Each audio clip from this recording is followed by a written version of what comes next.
Ici à Ottawa, le conseil municipal est formé de politiciens indépendants, c'est-à-dire qu'ils sont uniquement redevables à leurs électeurs.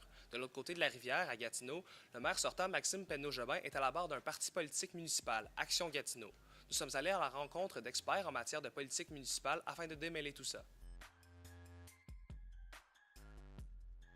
Dans les autres provinces, soit les partis politiques sont interdits, mais plus souvent qu'autrement, c'est plutôt parce qu'on ne peut pas mettre sur les bulletins de vote des équipes. Donc sur le bulletin de vote, dans les autres provinces, vous ne pouvez mettre que votre nom de candidat et non pas votre affiliation à un parti. Donc ça limite l'idée ou l'intérêt d'avoir des partis politiques municipaux.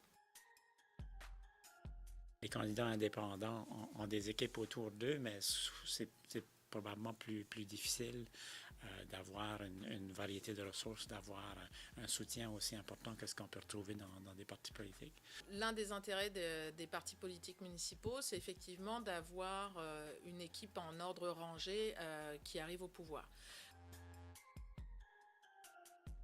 Le premier argument, c'est un peu un argument de tradition en fait. C'est-à-dire que traditionnellement, les conseils municipaux au Canada fonctionnent avec des indépendants. On a fait ça pour toujours, donc ça serait bien que ça continue aussi. Ceux qui sont les plus opposés à la logique des partis, souvent ils insistent là-dessus sur dire que bien, quand on est dans un parti, on est pris par une discipline de parti et donc on n'est plus aussi redevable devant ceux qui nous ont élus que devant le leadership du parti. L'argument des élus indépendants, c'est plutôt de dire qu'eux n'ont pas de compte à rendre à une instance supérieure, simplement à leurs citoyens, aux concitoyens qui les ont élus.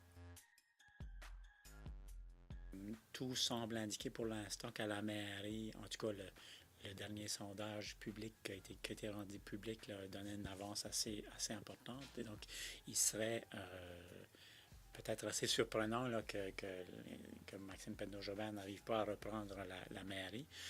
Les experts s'entendent pour dire qu'il serait surprenant que Maxime Penneau-Jobin ne soit pas réélu le 5 novembre prochain. Reste à voir si Action Gatineau réussira à obtenir une majorité de sièges autour de la table du conseil municipal.